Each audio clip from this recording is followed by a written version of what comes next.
For this next bit, I have to get this back up on my cart.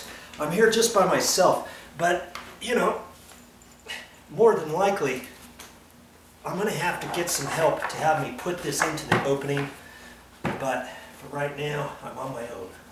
Okay, like that, and then just lower it down. Okay, now I'm going to slide this into position, because guess what my next step is? I got to drill a hole into the bottom of that. Yes, that's what I'm going to do. And if there's nothing underneath your air conditioner where it's going to drip, if it drips out into your landscape, you don't have to worry about it or anything.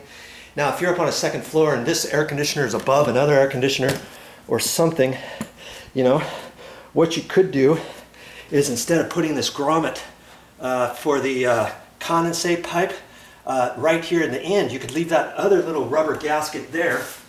See this rubber cap? You could leave that cap on there and then drill your hole down in here the same size as that, and you can put this and pop it in upside down, you know, up underneath here, so it's coming straight down, and then you can hook up your condensate to that, run it along the wall, whatever. But if you're in a landscaped area and there's nothing underneath this air conditioner, you can just drill a hole and just let it boop, boop, boop, boop, boop, right down into your landscaped area. As a little watering hole. Put a little plant under there or something like that, okay? So now I've got to drill a hole there. Now how am I going to do that? How am I going to do that? This is how I'm going to do it. See that? Oh, these are nice. This is like a $40 tool right there. And they have some that cost maybe $80, $90 to go up to 1.5 inch hole. This goes up to, I think, 1 inch.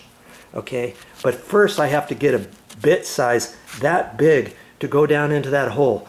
First I have to make a hole that's at least 3/16. So I'm going to get my little drill bits out, and I'm going to have to get some new ones here, but you know, here's my 3/16 bit right there, but I drill a smaller one first so I don't have to drill the whole thing for 3/16. Okay, so that's my next step. I've got to drill a hole through there, and I have to strategically figure, it's like, okay, where's the lowest point and stuff, and it's down in here, and this is really the best place to get my drill. So I'm going to have to get my drill in here carefully, and that's why I have this up off the ground, so I'm not going to hit the carpet or the concrete wherever you're going to end up drilling it and that kind of thing.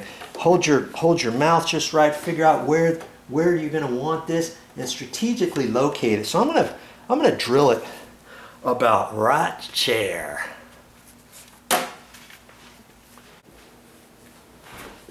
Hey, well, that's all I got for this time. Hope you learned something, and I'll see you on the next video.